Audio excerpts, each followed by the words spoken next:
Hello everyone, welcome back to my channel. ಇವತ್ತು ನಾನು ನನ್ನ ಮಗ ಸೇರಿ ಬಿಸಿಬೇಳೆಬಾತ್ ಮಾಡೋಣ ಅಂತ ಅಂದ್ಕೊಂಡಿದ್ದೀವಿ. ಇದು ನಂದು ಹಸ್ಬೆಂಡ್ದು ಸ್ಪೆಷಲ್ ಡಿಶ್ಶು. ಅವರು ತುಂಬ ಚೆನ್ನಾಗಿ ಬಿಸಿಬೇಳೆಬಾತ್ ಮಾಡ್ತಾರೆ. ಸೊ ನಾನು ಇವತ್ತು ಫಸ್ಟ್ ಟೈಮ್ ಟ್ರೈ ಮಾಡ್ತಾ ಇದ್ದೀನಿ. ಇದಕ್ಕೆ ಇಂಗ್ರೀಡಿಯೆಂಟ್ಸ್ ತುಂಬ ಕಡಿಮೆ ಇಂಗ್ರೀಡಿಯೆಂಟ್ಸಲ್ಲಿ ಆಗೋಗುತ್ತೆ. ಆಮೇಲೆ ಕ್ವಿಕ್ ರೆಸಿಪಿ, ಇದು ತುಂಬ ಜಾಸ್ತಿ ಟೈಮ್ ಬೇಕಾಗಲ್ಲ. ಸೊ ಇಂಗ್ರೀಡಿಯೆಂಟ್ಸ್ ಎಲ್ಲ ನಾನು ಮುಂಚೆನೇ ಎಲ್ಲ ರೆಡಿ ಮಾಡಿ ಇಟ್ಕೊಂಡಿದ್ದೀನಿ, ಕಟ್ ಮಾಡಿ ರೆಡಿ ಮಾಡಿ ಇಟ್ಕೊಂಡಿದ್ದೀನಿ. ಸೊ ಏನೇನು ಬೇಕಾಗುತ್ತೆ ಒಂದ್ಸಲ ನೋಡ್ಕೊಂಡು ಬರೋಣ ಬನ್ನಿ. ಇದಕ್ಕೆ ಬೇಕಾಗಿರೋಷ್ಟು ಅಕ್ಕಿ ಮತ್ತು ಬೇಳೆ ಎರಡು ಈಕ್ವಲ್ ಕ್ವಾಂಟಿಟಿಯಲ್ಲಿ ತಗೋಬೇಕು. ನಾವು ಇಬ್ಬರಿಗೋಸ್ಕರ ಮಾಡ್ತಾ ಇದ್ದೀನಿ.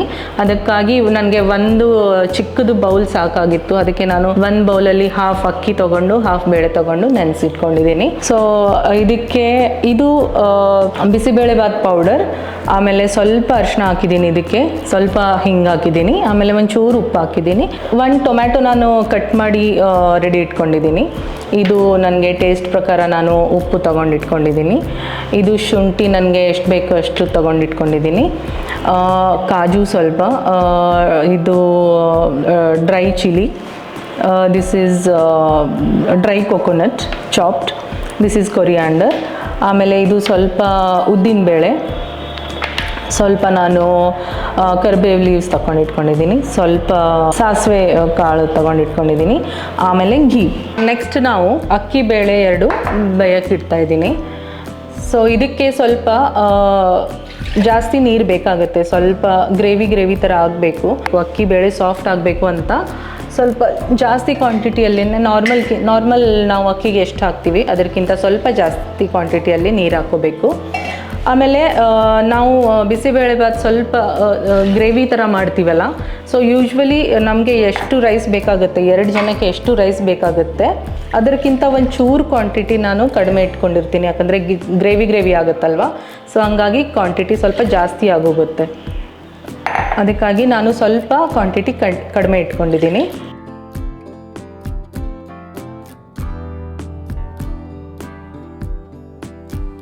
ಇದರಲ್ಲಿ ನಾನು ಒಂದು ಚಿಕ್ಕದ ಗ್ಲಾಸ್ಗೆ ಅಕ್ಕಿ ಬೇಳೆ ಹಾಕ್ಕೊಂಡಿದ್ರೆ 3 ಗ್ಲಾಸ್ ನಾನು ನೀರು ಹಾಕ್ಕೊಂಡಿದ್ದೀನಿ ಅಂದಾಜು. ಆಮೇಲೆ ಸ್ವಲ್ಪ ಅದಕ್ಕೆ ಉಪ್ಪು ಹಾಕ್ಕೋಬೇಕು. ಆಮೇಲೆ ಒಂದು ಸ್ವಲ್ಪ ಇಷ್ಟು ಅರಿಶಿನ ಹಾಕ್ಕೊತಾ ಇದ್ದೀನಿ. ಅದಾದಮೇಲೆ ಇದನ್ನು ಬೇಯಿಸೋಕ್ಕೆ ಇಡ್ತಾ ಇದ್ದೀನಿ. ಸೊ ಇದಕ್ಕೆ ಮೀಡಿಯಮ್ ಫ್ಲೇಮ್ ಮೇಲೆ ಇಟ್ಕೊಂಡು 4 ವಿಷಲ್ನ ತಗೋಬೇಕು. ಸ್ವಲ್ಪ ನಾರ್ಮಲ್ಗಿಂತ ಜಾಸ್ತಿ ಬೇಯಿಸಬೇಕು ಅಕ್ಕಿ ಮತ್ತು ಬೇಳೆ, ಆವಾಗ ಸ್ವಲ್ಪ ಚೆನ್ನಾಗಾಗುತ್ತೆ. ಸೊ ನಾನು ಬಿಸಿಬೇಳೆಬಾತ್ ಪೌಡರ್ ಏನು ರೆಡಿ ಮಾಡಿ ಇಟ್ಕೊಂಡಿದ್ದೀನಲ್ಲ, ಅದಕ್ಕೆ ಇನ್ನೊಂದು ಸಲ ಹೇಳ್ತೀನಿ ಏನೇನು ಮಿಕ್ಸ್ ಮಾಡ್ಕೊಂಡಿದ್ದೀನಿ ಅಂತ. ಇದಕ್ಕೆ ಒಂದು ದೊಡ್ಡದು ಸ್ಪೂನು ಬಿಸಿಬೇಳೆಬಾತ್ ಪೌಡರ್ ತೊಗೊಂಡಿದ್ದೀನಿ, MTRದು ಬಿಸಿಬೇಳೆಬಾತ್ ಪೌಡರ್ ತೊಗೊಂಡಿದ್ದೀನಿ. ಆಮೇಲೆ ಒಂಚೂರು ಉಪ್ಪು ಹಾಕಿದ್ದೀನಿ, ಸ್ವಲ್ಪ ಅರಿಶಿನ, ಆಮೇಲೆ ಒಂಚೂರು ಹಿಂಗೆ ಹಾಕಿದ್ದೀನಿ. ಸೊ ಇದಕ್ಕೆ ಇವಾಗ ಒಂಚೂರು ನೀರು ಮಿಕ್ಸ್ ಮಾಡಿ ಆ್ಯಡ್ ಮಾಡಿ ಸ್ವಲ್ಪ ಪೇಸ್ಟ್ ಮಾಡಿಟ್ಕೋಬೇಕು. ಯಾಕಂದರೆ ನಾವು ಬಿಸಿಬೇಳೆಬಾತ್ಗೆ ಒಗ್ಗರಣೆ ಕೊಡಬೇಕಾದ್ರೆ ಡೈರೆಕ್ಟಾಗಿ ಹಾಕಿದರೆ ಲಮ್ಸ್ ಕ್ರಿಯೇಟ್ ಆಗುತ್ತೆ ಅಂತ, ಅದಕ್ಕೆ ನೀರು ಹಾಕ್ಕೊಂಡು ಪೇಸ್ಟ್ ಥರ ಮಾಡ್ಕೊಂಡು ಇಟ್ಕೊಂಡಿದ್ದೀನಿ. ಸೊ ನೀರು ಹಾಕಿದರೆ ಸ್ವಲ್ಪ ಫ್ಲೇವರ್ ಕೂಡ ಎನ್ಹಾನ್ಸ್ ಆಗುತ್ತೆ. ಸೊ ಇದನ್ನು ಹೀಗೆ ಪೇಸ್ಟ್ ಮಾಡಿ ರೆಡಿ ಇಟ್ಕೊಂಡಿದ್ದೀನಿ. ಇವಾಗ ನಾವು ಅಕ್ಕಿ ಮತ್ತು ಬೇಳೆ ಬೇಯೋ ತನಕ ವೆಯ್ಟ್ ಮಾಡಬೇಕು. ಸೊ ಅಕ್ಕಿ ಮತ್ತು ಬೇಳೆ ಬೇಯಿಸೋಕ್ಕಿಟ್ಟಿದ್ದೀನಿ. ಮೀನ್ ವೈಲ್ ನಾವು ಬಿಸಿಬೇಳೆಬಾತ್ ಜೊತೆ ರಾಯ್ತ ಬೇಕಾಗುತ್ತಲ್ಲ, ಅದನ್ನು ಪ್ರಿಪೇರ್ ಮಾಡ್ಕೊಳ್ಳೋಣ. ಸೊ ನಾನು ಇದಕ್ಕೆ ಒಂದು ಮೀಡಿಯಮ್ ಸೈಜ್ ಬೌಲಷ್ಟು ಮೊಸರು ತೊಗೊಂಡಿದ್ದೀನಿ. ಸೊ ರಾಯ್ತಾಗೆ ಏನೆಲ್ಲ ಇಂಗ್ರೀಡಿಯೆಂಟ್ಸ್ ಬೇಕು ಅದನ್ನು ನಾನು ರೆಡಿ ಮಾಡಿಟ್ಕೊಂಡಿದ್ದೀನಿ. ಒಂದು ಮೀಡಿಯಮ್ ಸೈಜ್ ಈರುಳ್ಳಿ ಕಟ್ ಮಾಡಿ ಇಟ್ಕೊಂಡಿದ್ದೀನಿ.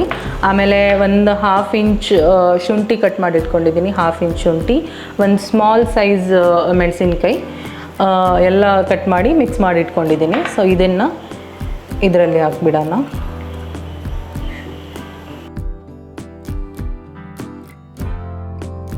ಇವಾಗ 1 ಸ್ಪೂನ್ ಮೀಡಿಯಮ್ ಸ್ಪೂನಷ್ಟು ನಾನು ಶುಗರ್ನ ತೊಗೊಂಡಿದ್ದೀನಿ.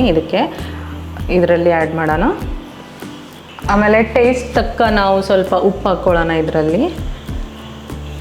ಇದನ್ನು ಹಿಂಗೆ ಎಲ್ಲ ಮಿಕ್ಸ್ ಮಾಡಿ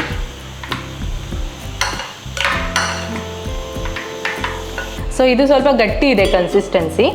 ನಿಮಗೆ ಯಾವ ಕನ್ಸಿಸ್ಟೆನ್ಸಿ ಬೇಕು, ನಿಮ್ಗೆ ಇಷ್ಟ ಆಗೋ ಥರ ನೀವು ಕನ್ಸಿಸ್ಟೆನ್ಸಿ ಮಾಡ್ಕೋಬೋದು. ಸೊ ನಾನು ನನಗೆ ಗಟ್ಟಿ ಇದೆ ಅಂತ ಅನ್ನಿಸ್ತು, ಅದಕ್ಕೆ ಸ್ವಲ್ಪ ನೀರು ಆ್ಯಡ್ ಮಾಡ್ಕೊತಾ ಇದ್ದೀನಿ. ಸೊ ಇದಕ್ಕೆ ನಾನು ಸ್ವಲ್ಪ ಟೊಮ್ಯಾಟೊನೂ ಹಾಕಿದ್ದೆ, ಫೈನ್ ಕಟ್ ಮಾಡ್ಕೊಂಡು ಇಟ್ಕೊಂಡಿದ್ದೆ. ಟೊಮ್ಯಾಟೊ, ಈರುಳ್ಳಿ, ಮೆಣಸಿನ್ಕಾಯಿ, ಆಮೇಲೆ ಸ್ವಲ್ಪ ಕೊತ್ತಂಬರಿನೂ ಆ್ಯಡ್ ಮಾಡಿದ್ದೆ.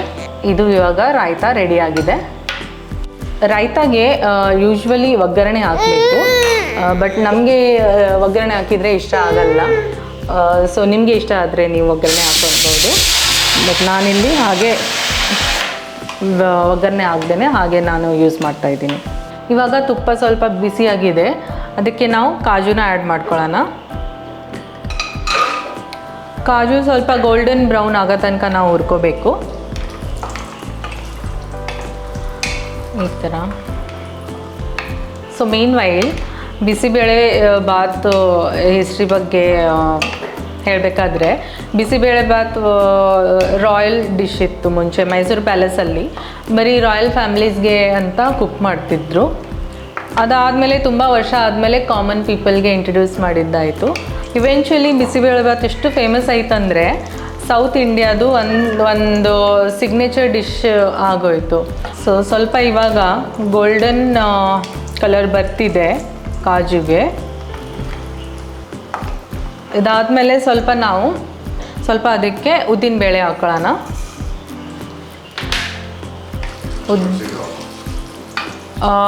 ಉದ್ದಿನಬೇಳೆ ಹಾಕಿದ್ಮೇಲೆ ಸ್ವಲ್ಪ mustard seeds, 1 spoon mustard seeds ತಗೊಂಡಿದ್ದೀನಿ, ಅದು ಆ್ಯಡ್ ಮಾಡಿದ್ದೀನಿ.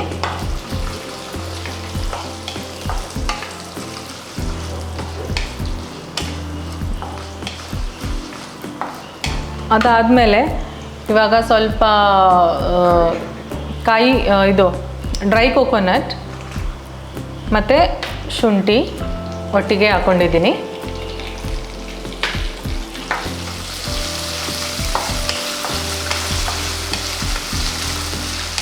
ಇದು ಲೋ ಫ್ಲೇಮ್ ಮೇಲೆ ನಾವು ಹುರ್ಕೋಬೇಕು ಇದೆಲ್ಲ ಹಾಕಿ.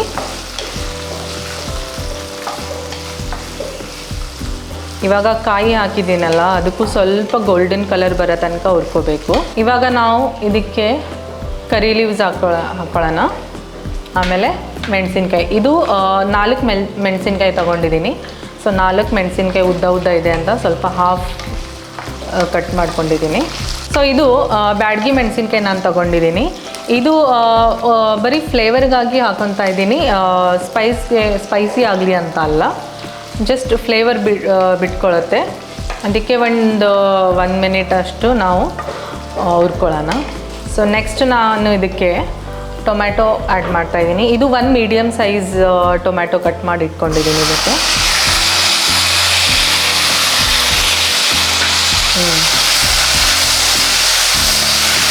ಅದಕ್ಕೆ ಒಂಚೂರು ನಾನು ಮೇಲೆ ಒಂಚೂರು ಉಪ್ಪು ಹಾಕ್ಕೊತಿದ್ದೀನಿ. ಯಾಕಂದರೆ ಸ್ವಲ್ಪ ಉಪ್ಪು ಹಾಕಿದರೆ ಟೊಮ್ಯಾಟೊ ಸಾಫ್ಟ್ ಆಗೋಕ್ಕೆ ಹೆಲ್ಪ್ ಆಗುತ್ತೆ.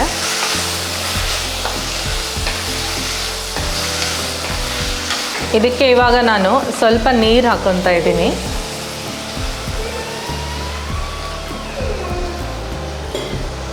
ನೀರು ಹಾಕ್ಕೊಂಡ್ರೆ ಟೊಮ್ಯಾಟೊ ಸಾಫ್ಟ್ ಆಗೋಕ್ಕೆ ಹೆಲ್ಪ್ ಆಗುತ್ತೆ ಅಂತ ಸ್ವಲ್ಪ ನೀರು ಆ್ಯಡ್ ಮಾಡ್ಕೊಂಡಿದ್ದೀನಿ. ಸೊ ಇದಕ್ಕೆ ಒಂದು ಕುದಿ ಬರಬೇಕು, ಸ್ವಲ್ಪ ಟೊಮ್ಯಾಟೊ ಸಾಫ್ಟ್ ಆಗಬೇಕು, ಟೊಮ್ಯಾಟೊ ಫ್ಲೇವರ್ ಬಿಟ್ಕೊಳ್ಳುತ್ತೆ.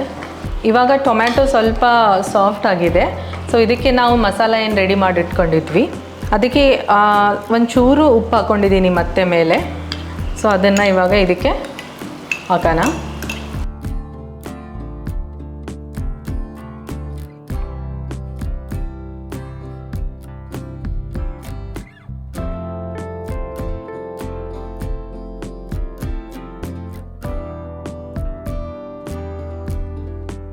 ಸೊ ಇದಕ್ಕೆ ನಾನು ಬಿಸಿಬೇಳೆಭಾತ್ ಪೌಡರ್ ಹಾಕಿದ್ಮೇಲೆ 1 ಕಪ್ಪಷ್ಟು ನೀರು ಹಾಕ್ಕೊಂಡಿದ್ದೀನಿ. ಸೊ ಇದಕ್ಕೆ ಒಂದು ಕುದಿ ಬರೋ ತನಕ ನಾವು ಸ್ಟಿರ್ ಮಾಡ್ಕೊತಾ ಇರಬೇಕು. ಸ್ವಲ್ಪ ಮಸಾಲೆ ಎಲ್ಲ ಅದರದ್ದು ಹಸಿ ಸ್ಮೆಲ್ ಹೋಗೋ ತನಕ ನಾವು ಇದಕ್ಕೆ ಬೇಯಿಸ್ಕೋಬೇಕು. ಸೊ ಅನ್ನ ಬೇಳೆ ಕುದ್ದಿದೆ ಈ ಥರ. ಸೊ ಬೇಳೆ ಮತ್ತು ಅಕ್ಕಿ ನಾವು ಈ ಥರ ಬೇಯಿಸ್ಕೋಬೇಕು. ಈ ಕನ್ಸಿಸ್ಟೆನ್ಸಿಯಲ್ಲಿ ಸ್ವಲ್ಪ ನೀರು ಇರಬೇಕು. ಗಟ್ಟಿಯಾದರೆ ಚೆನ್ನಾಗಿರಲ್ಲ. ಸ್ವಲ್ಪ ನೀರು ಇಟ್ಕೋಬೇಕು ಅದನ್ನು. ಅದಕ್ಕೆ ನಾನು ಜಾಸ್ತಿ ನೀರು ಆ್ಯಡ್ ಮಾಡಿದ್ದೆ. ಅದಕ್ಕೆ ಸ್ವಲ್ಪ ಇದಕ್ಕೆ ಇವಾಗ ಈ ಮಸಾಲೆ ಏನು ಮಿಕ್ಸ್ ಮಾಡಿದ್ದೀವಲ್ಲ, ಇದಕ್ಕೆ ಕುದಿ ಬರೋ ತನಕ ನಾವು ಕಾಯಬೇಕು. ಯೂಶ್ವಲಿ ಇದಕ್ಕೆ ಬೆಲ್ಲ ಹಾಕ್ತಾರೆ, ಬಟ್ ನಾನು ಬೆಲ್ಲ ಮನೆಯಲ್ಲಿ ಇರಲಿಲ್ಲ ಅಂತ ಸ್ವಲ್ಪ ಸಕ್ಕರೆ ಹಾಕ್ಕೊತಾ ಇದ್ದೀನಿ. ಆಗಲೇ ನಾನು ಹೇಳೋಕ್ಕೆ ಮರ್ತೋಗಿದ್ದೆ ಸಕ್ಕರೆ ಹಾಕೋದು. ಇದಕ್ಕೆ ಸ್ವಲ್ಪ 1/2 ಟೀ ಸ್ಪೂನಷ್ಟು ಸಕ್ಕರೆ ಹಾಕ್ಕೊತಾ ಇದ್ದೀನಿ. ಇವಾಗ ಮಸಾಲೆ ಎಲ್ಲ ಚೆನ್ನಾಗಿ ಬೆಂದಿದೆ. ಅದಕ್ಕೆ ನಾವು ಈ ರೈಸ್ ಬೇಳೆ ಆ್ಯಡ್ ಮಾಡ್ಕೊಳ್ಳೋಣ.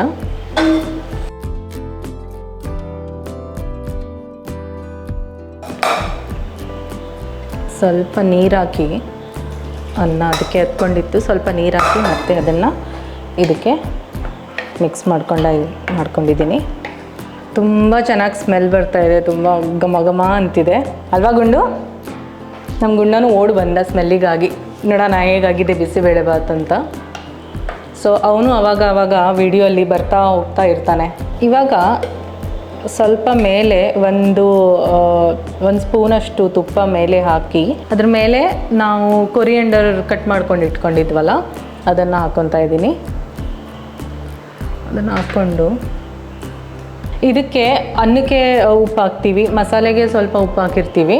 ಹಂಗಾಗಿ ಸ್ವಲ್ಪ ನೋಡಿ ಉಪ್ಪು ಹಾಕ್ಕೋಬೇಕು. ಅಕಸ್ಮಾತ್ ಏನಾದರೂ ಉಪ್ಪು ಕಡಿಮೆ ಇದೆ ಅಂತಂದರೆ ಸ್ವಲ್ಪ ಮೇಲೆ ಉಪ್ಪು ಹಾಕ್ಕೋಬೋದು ನಾವು. ಸೊ ಇದು ಇವಾಗ ಕುದಿಯೋಕ್ಕೆ ಬಂದಿದ್ದೆ. ಸ್ವಲ್ಪ 5 ಮಿನಿಟ್ಸ್ ಇದನ್ನು ಮೇಲೆ ಲಿಡ್ ಹಾಕಿ ಬೇಯೋಕ್ಕೆ ಬಿಡಬೇಕು. ನೋಡಿ ಈ ಥರ ಕನ್ಸಿಸ್ಟೆನ್ಸಿ ಆಗಬೇಕು. ತುಂಬ ಜಾಸ್ತಿ ನೀರು ಹಾಕಿದರೂ ಚೆನ್ನಾಗಿರಲ್ಲ, ಆಮೇಲೆ ತುಂಬ ಗಟ್ಟಿಯಾದರೂ ಚೆನ್ನಾಗಿರಲ್ಲ. ಯಾಕಂದರೆ ಬಿಸಿಬೇಳೆಭಾತ್ ಸ್ವಲ್ಪ ತಣ್ಣಗಾದ್ಮೇಲೆ ಇನ್ನೂ ಗಟ್ಟಿಯಾಗುತ್ತೆ.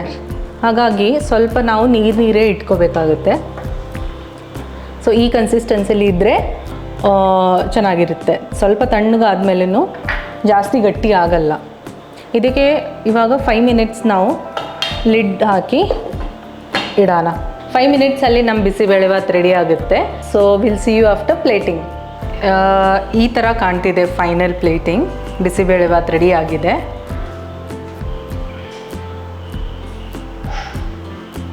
ಓಕೆನಾ? ನಾನು ಟೆಸ್ಟ್ ಮಾಡಿ ನೋಡ್ತೀನಿ, ನೀವು ಟೆಸ್ಟ್ ಮಾಡಿ ನೋಡಿ ಹೇಗಾಗಿದೆ ಅಂತ ಕಮೆಂಟ್ ಮಾಡಿ ಹೇಳಿ. ನಾನು ಟೆಸ್ಟ್ ಮಾಡಿ ನೋಡ್ತೀನಿ ಅಂತ ಯಾಕಂದರೆ ಇದು ನಾನು ರೆಸಿಪಿ ಫಸ್ಟ್ ಟೈಮ್ ಟ್ರೈ ಮಾಡಿದ್ದು. ಸೊ ನನಗೂ ಗೊತ್ತಿಲ್ಲ ಹೇಗಾಗಿದೆ ಅಂತ. ಯಾವಾಗಲೂ ನನ್ನ ಹಸ್ಬೆಂಡೇ ಮಾಡ್ತಿದ್ರು ಮನೆಯಲ್ಲಿ, ಸಖತ್ತಾಗಿ ಮಾಡ್ತಿದ್ರು. ಸೊ ನಾನು ಮಾಡಿದ್ದು ಫಸ್ಟ್ ಟೈಮು, ಅದಕ್ಕೆ ನಾನು ಟೆಸ್ಟ್ ಮಾಡಿ ನೋಡ್ತೀನಿ ಹೇಗಾಗಿದೆ ನೋಡೋಣ.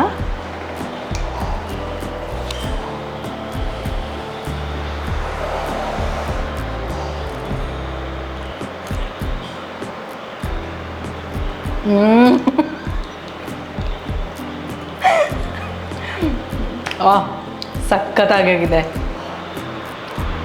ಚೆನ್ನಾಗಾಗಿದೆ. ಸೊ ಫಸ್ಟ್ ಟೈಮ್ ಮಾಡಿದ್ದಕ್ಕೆ ಸಕ್ಸಸ್ಫುಲಿ ನಾನು ಈ ರೆಸಿಪಿನ ಮಾಡಿ ಆಗಿದೆ. ನೀವು ಟ್ರೈ ಮಾಡಿ ಹೇಗಾಗಿದೆ ಅಂತ ನನಗೆ ಕಮೆಂಟ್ ಮಾಡಿ ತಿಳಿಸಿ. Thank you so much. See you in the next video.